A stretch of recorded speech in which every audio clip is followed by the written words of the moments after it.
The government should be able to convert also yung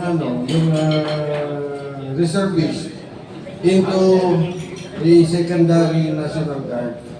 Ang reservist kasi walang allowance eh. Pero kung meron tayong National Guard na permanent appointment, merong allowance. Parang ginagawa sa CPF ng araw. So that time, our members na hindi na rin masyadong mahirapan sila. Yung mga mga able-bodied. Yung hindi siguro makakaya yung trabaho in the future, voluntary na lang. Pero ang iniisip ko, voluntary, pwede naman voluntary with pay. Ibig sabihin, pag nag-report ka for work, may daily computation. Parang gano'n. So, ginagawa kasi ito sa ibang bansa. Matagal na rin namin pinag-aralan niya. I have been in Europe for more than 3 months. I also studied in England for almost 6 months. Sa US, more than 1 year sa US. So nakikita ko paano natin matatapos itong problema ng CPP-NPA. So the only way is to first make our people be aware to protect themselves against the enemies of the state. So tayo mismo ang magprotekta sa sarili nating mga komunidad. Na ginagawa naman, yun naman ang motive ng SFDF to protect our communities. So nandun na yung so siguro gano'n na magiging future natin. And at the same time, we will develop a stronger force from the armed forces. Ibig sabihin, meron kasing rapid deployment force, kagaya ng ginagawa ng sa US, meron silang Ranger, US Rangers nila. So, a rapid deployment force na hindi lang sa Marines, hindi rin kasi ang ginagawa kasi ng Pilipinas sa ngayon, ginagawa ang task force, hindi kasi effective yung task force eh. Kaya ang NTF, LCAC hindi naging effective. Kasi wala silang rapid deployment force to neutralize the leaders of the Communist Party. Yun ang England, meron silang SAS, yung Special Air Service. Sa England kasi, where I also finished my schooling, sa First British Royal Regiment. Ang nila is meron silang deploying forces to neutralize meron pang northern problema sa Northern Ireland. Meron silang tinatawag na Irish Republican Army. Ito yung equivalent ng NPA natin dito sa Pilipinas. Ang ginawa ng England, ng UK o the British Army, nagde-deploy sila ng rapid deployment units na nag-neutralize ng mga identified leaders of the Irish Republican Army. So sa atin, wala yun eh. Sabog ang natin. Ang direksyon ng gobyerno natin kung paano talunin yung CPP-NPA sabog. Ginagawa nilang whole of nation approach para ma-deplete o ma-reduce yung effort against the CPP-NPA. Actually, sinasabi nilang whole of nation approach is not effective. Tama. Because walang walang tamang nag-direction, walang tamang nagmamando kung anong dapat gagawin. Kulang, ibig sabihin kulang yung NTF, LCAC. Ang NTF, LCAC ngayon, nagiging CMO na lang noong araw eh. Hindi na effective. Nagiging CMO na lang. So yun nga to really solve the problem on the enemies of the state. Kasi in the future, hindi lang naman NPA maging baka bumalik ulit yung MNLF, bumalik ulit yung MILF. So, dapat continuous ang organization natin to defeat the enemies of the state. So isa lang permanent organization ang dapat na i-organize doon, is the National Guard. Sir, ang problema natin ano kasi yung ICC at saka Netherlands, sila ang supporters ng ano NPA. Yan, ang Netherlands. Kabula ba yung kay Thomas Siso noon? Masisunod. Hindi, wala pang ano yan, kasi hindi na pa i-discuss din namin yan siguro in the future. Yeah, magka-coordinate. Kasi already started. Nag-ano rin ako nag-surveillance din ako sa Utrecht, Netherlands. 4 stories yung quarters ng NDF sa Netherlands. Well, Joma Season, nag-opisina. Ano sila, nag-opisina sila permanently. Parang ano rin, ordinary employee. 4-story building yung NDF headquarters sa Netherlands. Nandun yung mga members ng CPP nagtatrabaho. I know this because kung tatanungin niyo ako, isa sa estudyante ko noon sa high school, sa self-defense student, naging instructor ako ng karate kasi noon sa Ateneo. Isa doon, Grace Kabaktulan, naging member ng CPP. Nandun siya ngayon sa Netherlands. Yung mga po sir Pero sir, sila na... Ano yan, Ateneo graduate. kasi po yung kaso ni Duterte sa Netherlands, dapat ang kaso niya political asylum. Kasi ang kaso niya political persecution. Hindi pa nga, yun nga ang sinasabi ko na dapat may discuss kay Sara kasi dapat tuturuan din natin siguro kung ano ang dapat gawin. So later on, I will discuss kung anong gagawin dun sa problem ni Tatay Digong. Kaya pinag-iisipan na wala kasing nakikinig sa atin pag hindi tayo masyadong kilala. So ang ano lang dyan, sa atin muna, kung ano yung pakinabang ng SFGF kasi yun din ang tanong ng iba. Lalo na yung mga bagong member. Ano ba ang mapapasa akin dyan in the future? Which is normal. Normal naman yun sa tamang pag-iisip ng isang tao. Ano bang maging pakinakit na tayo, nag-aaral na tayo. Ang tanong natin, pagka-graduate ko, ano ba mangyayari sa akin? So, ganun din sa SFGF. Pag natapos natin ito, ano bang mangyayari sa atin?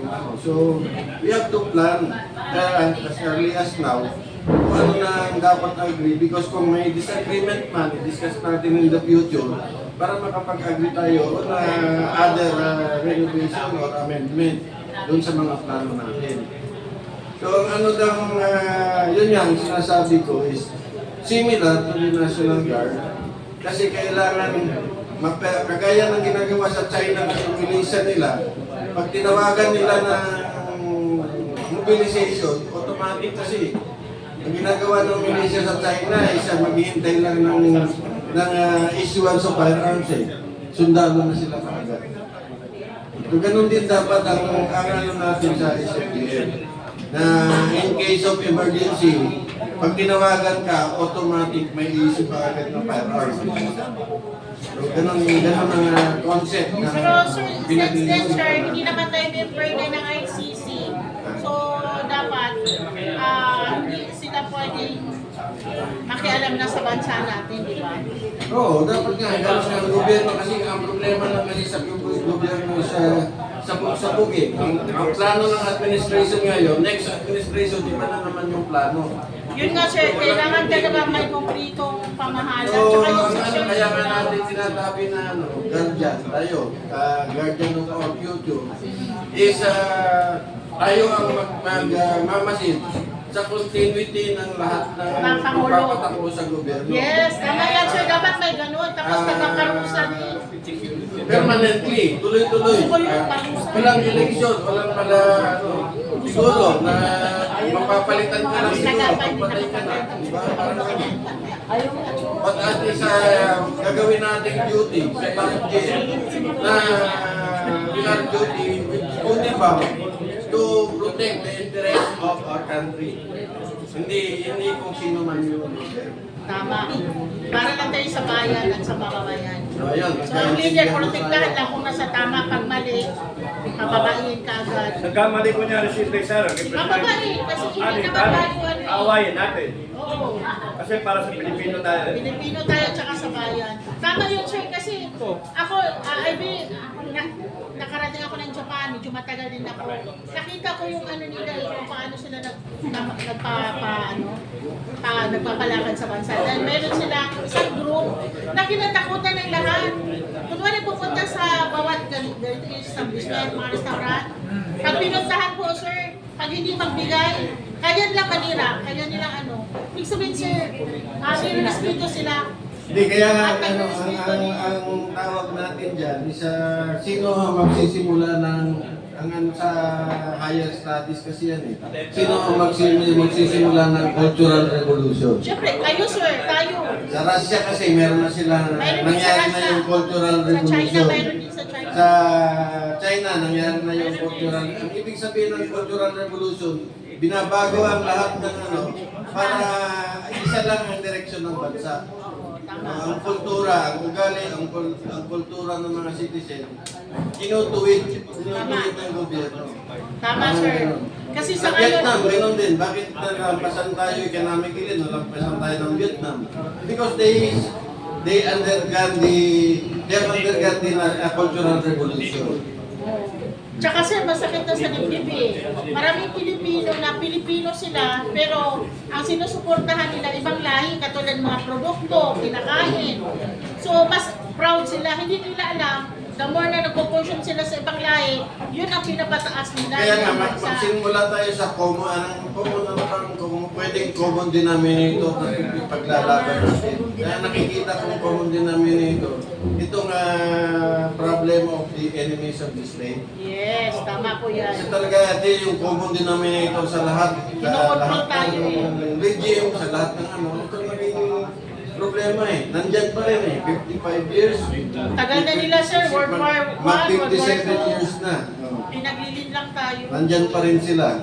So ang inaano ko, Di ba sir yung approach natin na nila sa Bidong doon sa iyo sa Barangay, di ba sir? ang NTFL Cup kasi, tama yung direksyon ni Tatay Digong. Ang kulang doon, yung rapid deployment force ng armed forces na hindi ginawa ng armed forces. Kasi nga sir, Kagaya ng may sarilihan ka na ganito sila. ang nangyayari ng araw.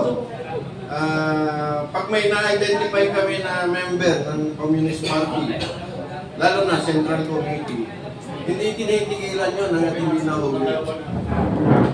So, kung obserbahan ninyo, naglalabas pa ang armed forces ng pangalan ng member ng Central Committee ng Wala. CPP. Sir, paano hulihin? Ibig sabihin, hindi nila ginagawa ang trabaho. Yes, ito pa sir, paano hulihin?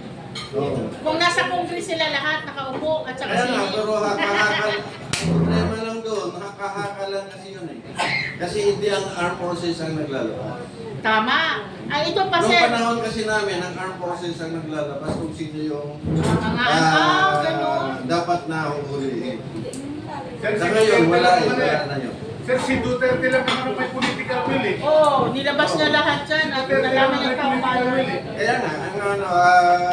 Kaya nga, ano natin is, paano natin babaguhin yung kultura ng Pilipino. Ngayon, sir, I want- Magsimula tayo doon sa common denominator, problema ng bansa.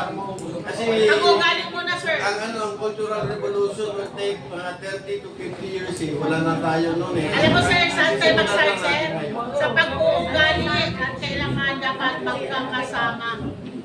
Iisa ang nangaring, iisa ang layunin. Doon sa pag-uugali, ito naman ang unang diniscuss natin kanina, yung pagsisinungaling. Yes. Part ng cultural revolution kasi yan. Part talaga sir. Nasa Number one yan kultura sir. natin, Honesty, turuan tayo ng huwag integrity. pagsinungaling. From grade 1. No? Sir, sa akin ang analyze ko, ang main issue ay kunin muna natin yung ating true independence. Kasi wala talaga tayong independence dahil Ano yun, hindi naman natin kailangan ng independence eh. Ang kailangan lang natin tamang pag-uugali ng tao. Sa Russia, hindi naman sila independent eh. Komunista naman sila. Bakit maganda yung pag-uugali ng mga tao? Honest. Yung Vietnam, hindi naman sila demokrasya. Bakit tama yung pag-uugali ng mga tao sa kanila. So, Kasi, ano sir- yun? Nandun papasok yun sa batas na pinaiiral. Kasi po, yung pagpili ng presidente, pagpili ng leader natin, ay hindi talaga taong nasusunod. Ang nasusunod dyan ay mainstream media. At saka yung Kaya nga yung tampulan sa... ang sinasabi ko, sa cultural revolution kasi matagalan nito. So, papunta tayo doon sa eleksyon. Ano mangyayari sa eleksyon? Ang sisimulan din natin, ano ba yung mga ugali na dapat na baguhin natin? Kasi sa election, sir, So, ang nakikita natin sa ngayon, babaguhin natin na priority siguro natin na dapat wala na magsisinungaling sa nagtatrabaho sa Tama. gobyerno.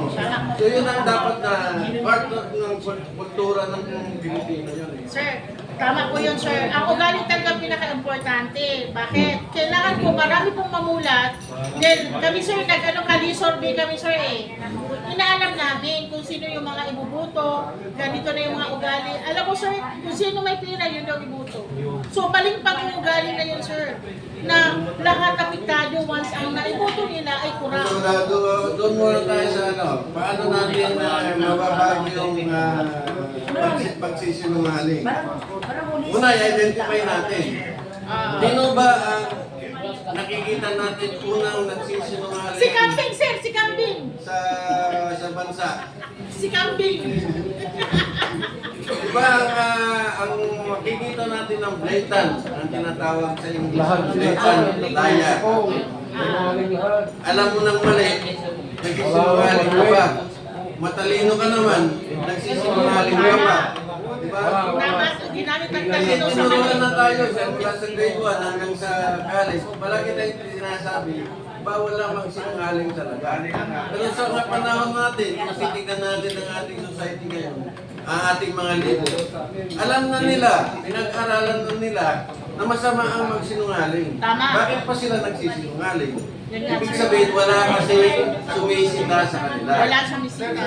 Ang sumisita sa kanila, dapat yung batas sa atin. Oo, tama. Sir, ang ano ngayon, pasalamat tayo, dumating si Duterte.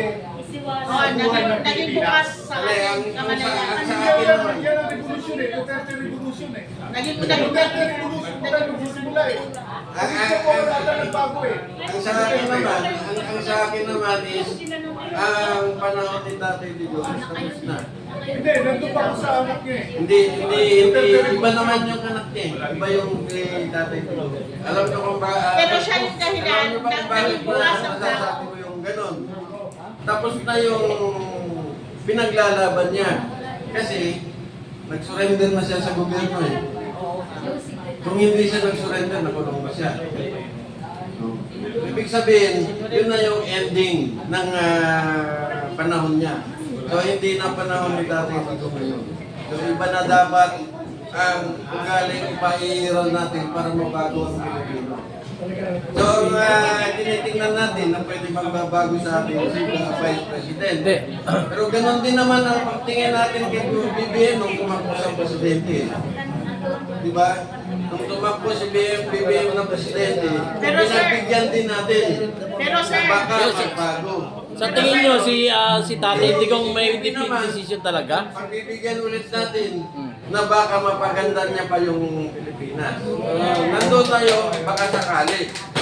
And then, General, sa tanong ko lang, Bawasan natin yung mga pagbabakasakali natin. Recommend. meron po bang decision po talaga ni Tatay Digong kung siya i-surrender o hindi? Sa tingin nyo, sino po ang may decision nun? Kontado. Ano yung advisor? Si Tatay ko. Ha? Wala na ito eh. Kasi hindi po ba galing sila ng Hong Kong, CX, Atlet? Wala tayong gagawin. Walang gagawin ng armed forces kaya hindi ko alam. Ibig sabihin, tapos na yung role niya. Hindi, sir. Hanggang doon na lang siya. Sir, ganito yun. Magpapakali naman tayo. May salita po siya, sir. Ang sabi niya, lilitisin siya ng sariling batas ng bansa kung saan siya bilang Pilipino. Hindi niya sinabi na pwede siyang magtapos Pero ng hindi petsa. niya naman pinaglaban eh. Salita lang yan. Kaso sir, kung maraming troops, wala din siya magawa talaga. Salita lang yun. Kasi ang leader, kung talagang leader ka, ang panahon ng kagipitan, lalaban ka. Eh kung si Ping Lacson nga nagtago si Tatay Digong, dapat nagtago na lang siya eh. Tapos na yung leadership mo. Sir, sandali po. Ayon po sa banal na kasulatan sa Biblia, no? Bago matapos ang mundo, ipapadala pabalik si Kristo. Sa akin pong analisa, ay lahat po ng pagkumpara ng buhay ni Kristo sa buhay ni Duterte ay